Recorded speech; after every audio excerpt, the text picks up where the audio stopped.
মই তোকে কৈছোঁ আচলতে তই কৰিছ কি তই বুজি পাৱ যে নপঢ়িলে তই ভাল নম্বৰ নাপাবি ছেমিষ্টাৰত ব্ৰেক লাগিব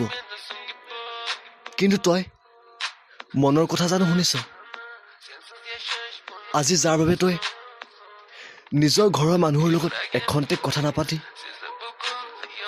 তোৰ প্ৰেমিকাৰ লগত কথা পাতি সময় অতিবাহিত কৰিছ উঠোতে বহুতে এটাই চিন্তা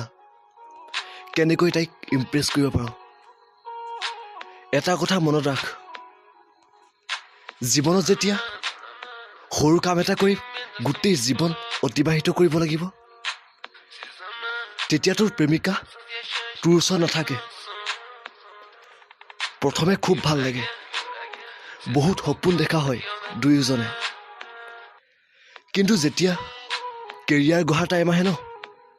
সকলো থান বান হৈ যাব তই তাইৰ লগত কটোৱা সময়বোৰ মূল্যহীন হৈ যাব সময় দে প্ৰেমিকাক কিন্তু ইয়াৰ অৰ্থ এইটো নহয় যে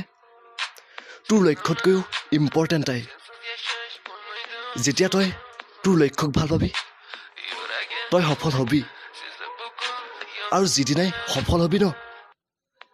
কেৱল এজনী ছোৱালী নহয় এজনী প্ৰিয়ংকা নহয় এজনী দীপিকা নহয় এজনী লিজা নহয় তেনেকুৱা লাখ লাখ ছোৱালীয়ে তোক ভাল পাব আজি তই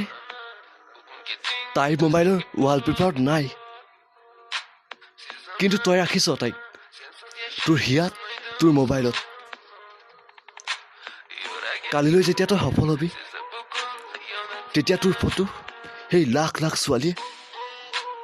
ডিপি ৰাখিব যদি এই কথাখিনি তোক অলপকৈ চুব পাৰিছে তেন্তে ধন্যবাদ